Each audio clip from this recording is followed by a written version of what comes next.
My guests today are mother and daughter, directress and actress, and the two ladies together are credited with the success of what many believe is last year's best film.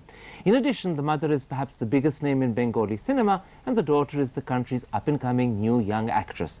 And if you haven't guessed who I'm talking about, well, then the answer is Aparna Sen and Konkona Sen Sharma. Welcome to the program. Thanks. Hi, thanks. Let's start with the film that the two of you did together last year, Mr. and Mrs. Iyer. It's won a string of awards, Hawaii, Locarno, Las Vegas, and great critical Not Las acclaim. Vegas, Las Palmas. Las Palmas. Yeah. Are you surprised by the And overwhelming... Real World Toronto. And Real World as well.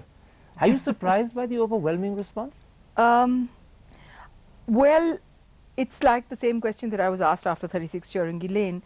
I wasn't terribly surprised because I feel that it is a story. It has a human story that just gets across to people. So, I mean, you were expecting the awards? I wouldn't say I was expecting the awards, but like I wasn't stumped, you know, if you know what I mean. Many people say that perhaps the role that catches everyone's attention is yours as Meenakshi, the Tamil Brahmin wife. And yet I gather you'd never even once been to Madras before you did it. No, I'd been to Madras when I was a kid. I'd been when I was about, well, 6 or 7, which perhaps doesn't count. But yeah, I thought Rahul was great in Mr. and Mrs. Iyer. But you went to Madras for the preparation? Yeah, I went to Madras for the preparation of it. I Spent was 2 there weeks for there, about, like, a couple of weeks before the shoot, and then I came back, and then we went through a lot of preparation because we had workshops. Then the lady who played my mother in the film, who I actually call Amma, she and I used to sit like a couple of times a week and practice the accent, you know, the Tamil Brahmin English accent. Was it difficult? You know, I know, but I still feel very inhibited at first because, you know, you don't want to try it because in case it doesn't turn out to be a Tamil Brahmin accent and it's like something else altogether. No, but then Ma really helped. No, well, we used to, when we sort of, you know, for instance, went out to the market or we whatever, run errands all the time. in the car, we'd keep saying, okay, now let's talk like that. You know, So There's something wonderful that you said in one of your interviews. You said the most difficult thing about learning to be a Tamil woman is to handle all the baggage that goes with it. What did you mean? I didn't mean Tamil woman, I meant Meenakshi Iyer. I'm sure not all Tamil women have to carry a baby, a handbag, a sari, high heel shawl, baby bag. Yeah, and have a long flat, and generally, yeah, that was the big thing. As soon as I got into that, I was like, okay, the baby Meenakshi. used to go for her bindi, her earrings in the middle of the most, you know, difficult scenes, the most emotional scenes. She'd suddenly grab her bindi. Konkona, no doubt, has attracted everyone's attention, but very few directors would have chosen a Bengali girl educated in Delhi who wasn't familiar with either Tamil accents or the Tamil people to play a Tamil Brahmin wife. What made you pick her? Well, one of the things is that I knew Konkona can do any accent under the sun. At least that's what I feel. Because when she does an American accent, she does it perfectly. And she's an awfully good mimic, you know. She used to mimic the teachers in school. And I knew what she's capable of. Actually, Karan, what happened was that the computer was in Konkona's room when I was writing the screenplay. And I would keep reading it out to her. And the way she used to react every time, that got me, you know, got me going. You know, I said, look, she can do it. I knew she could act. And here I was recommending names to her, other people's She was names. recommending other people's names. And you were already decided from her reaction that my daughter's going to play the I role. used to keep looking at her face and you know, the way she kind of, the mobility in her face. I just thought, well, she can do it. Why do I have to look outside? The interesting thing is, as soon as your mother cast you, she transformed herself from being your mother into your director. Was that a joy or a nightmare? She didn't transform herself. I don't think you can really just like let go of one identity and just take on another one, you know. I mean, it's really like, I always say that it's like an extension of her being a mother, her being a director. Because my dad said very funnily once when he was being directed by her in Poroma. Yeah. He yells at me at home, she yelled at me on the set. Something like that, which is of course an exaggeration. This is terrible. I mean, verified. What is this? No. But what I'm saying is, Was she a it's not that hard different. taskmaster? Did she drive you? Was she relentless? God, okay, no, not that bad. But I was going to say something, but now I take it back. No, she wasn't that bad, but it's just that she has very, very high standards for herself, and she expects very high standards. She has high expectations of other people, especially me, I think. And I am not exactly that kind of a person. I'm much more laid back. So in that sense, yeah, possibly, yeah. Your mother tells a lovely story that whilst your co-star Rahul Bose was busy swatting and analyzing the role, You were pretty unconcerned about This it. is very unfair. No, but you know, may I put in a word here? Rahul and Konkona have completely different approaches to their roles. Rahul is very methodical, and of course, you know, his performance shows all that. He prepared his biography, but Konkona has a different way of working. It's much more unconscious, the preparation that goes on. I could tell it was going on. But now also you're saying this, but at the time she also, when I remember Rahul emailed his biography to her, and she told me, see, Rahul is preparing it so nicely. Have you written your biography? And so I mean, so Yeah, pressure. of course, pressure was on. So Mummy continued as director even when she was at home. Any spare Yeah, that's moment? what I'm saying. It's not watertight compartments, you know. But they Rahul kind and of I mix into had one a great another. time, Karan, emailing each other and finding out. And Rahul kept asking, you know, what music does he listen to? Is he close to any member of his family? Now, nothing that came into the screenplay. In other words, he wanted to creep into the role and actually become Jahangir Chaudhary. Yeah, he wanted the character's history and all of that, whereas Konkona was quietly slipping into her role while we didn't even realize it. You know, she was doing that. The movie, of course, is about human relationships in troubled times. To what extent were you deliberately sending a message to people in this age of intolerance and perhaps even fanaticism? I don't think it was very conscious. I think it's it's been such a long-standing concern with me that it kind of makes itself felt in my films. It wasn't a very conscious message. So when people read messages into it, that's messages that they see, not messages you as a director are giving. Not giving deliberately, of course it was there, because you know, I don't believe that there can be anybody who's completely apolitical. You have your own politics, I have my own politics, like you have yours, and that is bound to creep into your film. Konkona, many people who've seen Mr. and Mrs. Iyer end up comparing it inevitably to your mother's first film, 36 Chaurangi Lane. Would you agree that the real special quality in those two films is the fact that they are so realistic and that they handle complex emotions with great restraint? Yeah, but I wouldn't actually compare the two films because they're, I mean, of course, they're so completely different. And they come from very different directors in a sense, because that was a much younger director as well. You know what I mean? So it comes from a completely different, with different baggage. You're so to saying speak. something very interesting. Your mother, you're saying, has matured, and that maturity shows in Mr. and Mrs. Iyer. Yeah, but I'm not saying that, therefore, Mr. and Mrs. Iyer is necessarily a better film. I don't know. I'd rather not judge which is better. But I think they're very different because of that. Of course, there is another similarity. Both films were written by you. You're the scriptwriter as well But as the all director. my films are films. written by her. All my films have been written by me. The first one, of course, 36 Chaurangi Lane, started as a short story, didn't That's it? right. Yeah, that's a funny story, except that, you know, we would have to, you know, I just couldn't write it out as a short story, else I was going to have to redefine that genre of literature. Because, you know, it just wouldn't remain a short story. It became a screenplay. So in other words, So I it, let it it. was a film that simply was inside Wrote you and had itself. to be made. And it wrote itself. You showed it to Satyajit Ray at one point. That's didn't you? right, What yeah. did he say? Oh, he liked it. He said, why aren't you, well, now that you've written the screenplay, this is a great screenplay. It's got a lot of heart, and he thumped his heart. And he said, just make it into a film. So I said, how does one go about doing that? He said, to start with, you've got to find a producer. You found, in fact, a lady who many people identify thereafter with that film, Jennifer Kendall. Many people say she made it. Yeah, she was wonderful. But She I'm was told that the at the spirit behind that film. And yet I'm told that at the very beginning you thought she was too young for the part. Yeah, you know, I saw her in Junoon, and I saw this ramrod, straight, graceful woman, and she was nowhere like the dumpy old Miss Stoneham that I'd imagined. But Jennifer told me, she reassured me. She said, don't worry, I can think wrinkles. And she did. And she did. The one that she's I saw a brilliant. photograph of hers, you know, at the time, I think possibly at a party right after or something, looking completely different from Miss Yeah, but then so Violet do Stoneham. you. I mean, Konkona as Meenakshi Iyer, Yeah. and Konkona the way she goes around normally are You know, sometimes two people refuse to completely believe different that people. I've played Meenakshi. How has playing Meenakshi changed you? Because suddenly you moved from being her daughter into an actress in your own right, with considerable recognition and acclaim. How has it changed me? It's possibly changed other people's perception of me more than possibly it's changed me, I think. It's too soon to tell because I was already acting. This is not really my first film. I had made 2 Bengali films before this, and both of which were very successful in Calcutta. But yeah, this is much more national and international. It's done very well internationally. Of course, well before you became a director, you were also an actress, and Satyajit Ray in fact launched your career, and yet you've said of yourself, I would rate myself a better director than an actress. I love being behind the camera. Yeah, that's absolutely true.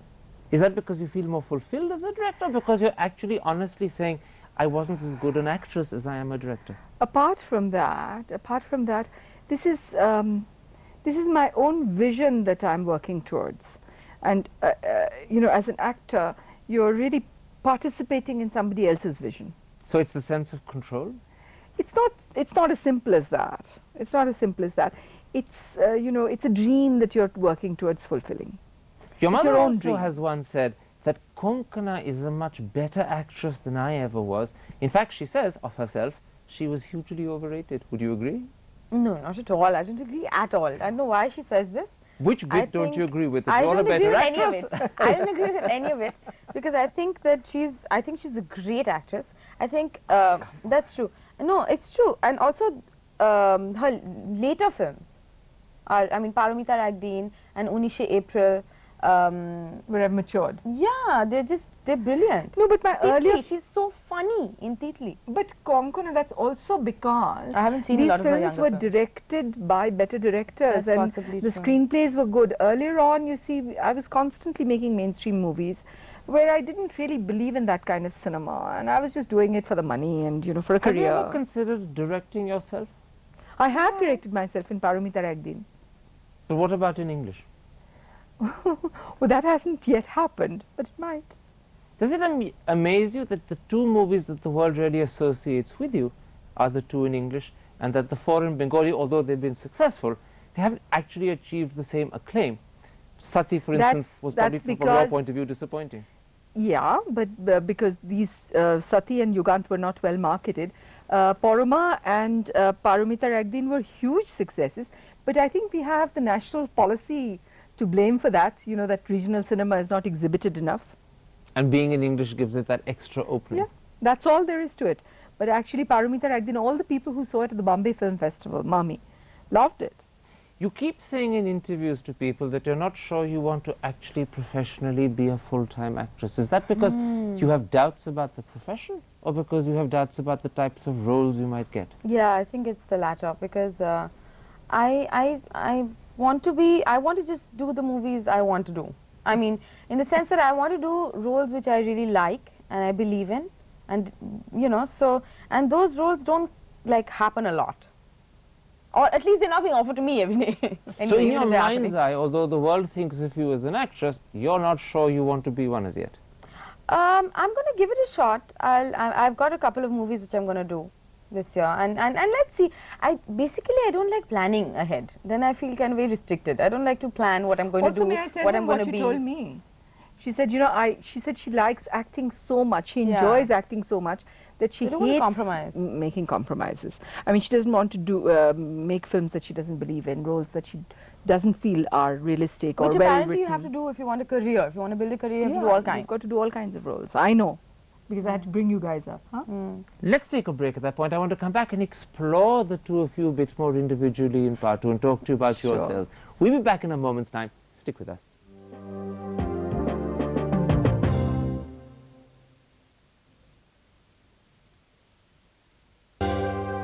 Welcome back. My guests are Aparna Sen and Konkona Sen Sharma.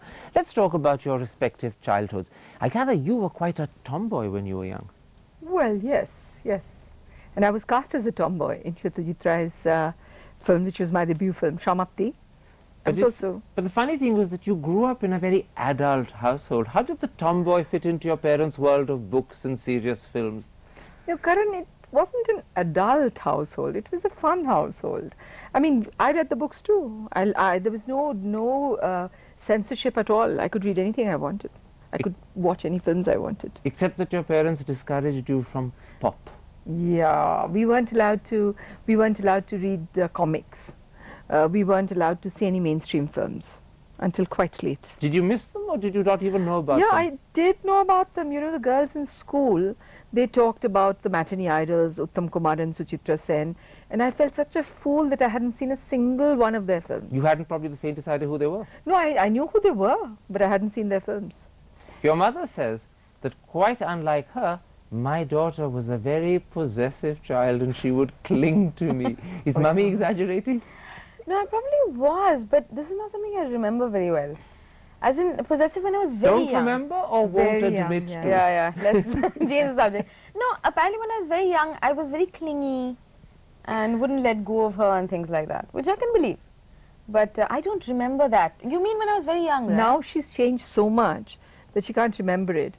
But there was a time when she was very, very possessive. I mean, if I was out late, then she would stand in the I balcony. and remember, yeah. You called yeah, out, yeah. Mom, Mom, thinking that I would give Given her to somewhere drama. or the other. Given to From a drama. young Oh, age, yes. obviously. Mothers always retain the most Mom. embarrassing memories, Yeah, don't I they? know, thanks. But you were given to drama from a very young age. That's true. You were also very close to your elder sister Kamalini. Yeah, You often say Donna. that she was the disciplinarian. Yeah, that's because I like to exaggerate. This one time where she slapped me and I made it a huge deal and I made it a huge story and I can, you know, go on and Yeah, blackmail her and till today. No, I remember once I told Donna, I said, don't hit her on the back, you know, you might It's not hit like her she used to beat me or anything. kidney or but- something, you can slap her on her hand or her bum. So next time Donna hit her, she came and told me, Ma, she's hit me on my kidney. So I said, where? She showed me her shoulder. Yeah, it's really small. Now, you first appeared on stage when you were barely 10, and it was a play written by Satyajit Ray's father. That's right, Shukumar Rai. Do you remember it? Yeah, very well. I mean, it's a very well-known, it wasn't a play, it was actually a story, a sort of novel written by him for children, and this was turned into a play. And I I gathered remember. that the very next morning as you were brushing your teeth, you decided your future. The historic moment, yes. How did it happen? I don't know, I just remember that I enjoyed myself, it was like a dream. I enjoyed this more than anything else that I'd ever done. I mean, painting, lessons, singing, dancing, whatever. But why did it all fall together as you were brushing your teeth? You know, I woke up in the morning still in a daze. Those are very And I pensive said- moments, you know, with the brush. Those are moments of Bathroom insight. moments. Hasn't it happened to you? When one is brushing one's teeth, that's when one is given to insight. Now, Konkona, I gather that your first moment in Under the Lights was when you were barely 3.5 in a Yeah. film called Go- Indra. That too acting as a boy. So, and I don't remember anything as usual. In Satyajit Ray's Yeah. father's, story. 10-year-old first role was also as a boy. As a And boy. in fact, I gather you got the role because the young boy who's supposed to come didn't turn up. Didn't turn up, and the other little boy who came, I think his parents started fighting and took him home. So as a result, they got me on. How did they get you on? Did mummy offer So her by little default. daughter? Not mummy, From not mummy. anything. Shumitra Mukherjee. In fact, she just died, the Yeah, late that's Shumitra too much Mukherjee. She was also a matinee idol in Bengal. She was there with me, and she said, why don't you get your daughter? So I said, but she's a little girl. She said, no, but she can be dressed up as a little boy. So I said, I don't think she'll be able to act. Well, let's get her anyway. So we got her, and she was so delighted to be with us, very happy. And The amazing thing was that you were barely 8 or 9 when people were predicting that you were going to be a great actress one day. I gather Shabana spotted you first. Is that right? Yeah, I was acting as a daughter in this film called Picnic, which Ma directed. And she telefilm. She told Ma, you can say it in Hindi, what she said. no, she said, if you think that she's going to be anything but an Oh. actress when she grows up, you can think again. Yeah. And were you hoping that she wouldn't be, or were you delighted to hear this? Which was it? I don't know. I don't know. Now, of course, I want her to be an actress because otherwise, you see, well, I would be deprived of a good actress. Now, going back to your own formal career, it was launched in a sense by Satyajit Ray when he cast you as Mrinmoyi in Samapti, but I gather that before that he'd considered you for the role Sharmila played in Apu Sansar. Well, he did come to see me. It was my sister's birthday, my youngest sister's birthday, and I was in a skirt and blouse. I think I was all of 11 or 12. Obviously, he found me too young, or perhaps not beautiful enough. I don't know. But I wasn't cast. I didn't know that he'd come, to have a look at me. So it's a story you found out about much later. Much later, yeah. Years later, you were also offered the role that Shabana did in Ankur. That's right. Do you regret turning that down? No, I didn't turn it down. I was too frightened.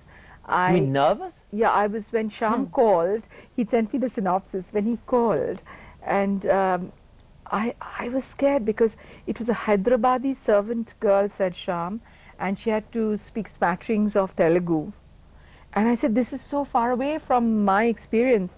I don't know how I'll do it. So I said, Sham, I don't think I'll do this role. I think it is wonderful. It's a brilliant synopsis. I don't think I'll do it. So he said, that's fine. Just send the synopsis back to me. I think if Sham had reassured me, maybe I would have done If it. only he had said, of course you can do it. Yeah, No, but also she didn't have herself as a mother. That's where I'm so lucky, you know, because I did something which was so different. yeah, that's true. That I had. That You I needed someone to yeah, just push you. but I don't regret this. The only thing I regret is if Sham has misunderstood, because I really adore Sham, both as a director and as a person. He's probably listening to this interview. He's I got the hope so. explanation. I'm told, by the way, that your formal career, and I'm probably going to mispronounce the name of the movie, Ek Jo Chilo. Konkona. There you are. Began almost by accident. You were spotted acting in a college play and offered the role. Yeah, I think I wasn't, I'm not too sure. No, I think I was in Delhi and I was in second year in college, and the director, Aparna Sen, he came to Delhi. I think he called Ma first, and Ma said, well, you know, if you want her, you speak to her, kind of thing. And then I'm not my daughter's agent. yeah. That's right. And so then he came to me, and then he read out the script and all of it, and I thought it was very interesting and very different. And But you weren't enamored of the role, were you? You had your doubts about it. slightly in the beginning, you know, but we did a series of workshops, and that really helped me to understand the character. So you grew into it. Yeah, because I was very, very judgmental about this girl and why is she behaving like this, kind of. Yeah, And And I you didn't didn't approve of the fact that she was seducing a man who was old enough to be her Not father. just that. No, it's not just that. You know, I love the book Lolita. You know, and that's about all of this. But you didn't and want to be Lolita. No, it's just the fact that I didn't understand Ria, the character's motivations, etc. It just took me a while. We did a couple of workshops. But I had to talked keep with telling Ma. her that, you know, Ria is not Konkona. I had to Yeah. keep telling her she's not as mature as Konkona is. And gradually, one day I found her saying, oh, poor thing. I said, that's it, you know. Now you're beginning to sympathize with the character. Now that you've actually, as far as the world outside is concerned, launched Konkona and Oh, made her God, an actress, no. are you going to keep directing her, or are you going to rebel and insist that you want someone else? I don't know. I haven't thought about this. I think I'd love to work with her again if there's Yeah, an but I apt role wasn't kind of immediately thing. planning to cast her anyway. Yeah. Many people, when they've had a great success, usually want to repeat it in a sequel. But that's, yeah, you know, I've been asked to do that by two ladies who met me outside the airport. People. And she said, you know, you can't. You just cannot let the lovers part like this. She cannot now adjust at home with her husband. You've got to make a sequel. So then there is a possibility that the partnership will We used continue. to constantly talk about a sequel, even yeah, during the Rahul shoot. and Konkona used to do that. There must be a sequel. Well, there must be many listening to this interview who will be hoping that the sequel comes soon. Aparna and Konkona, thank you for a wonderful interview. Thank you so much. It was It was great fun. fun. Yes.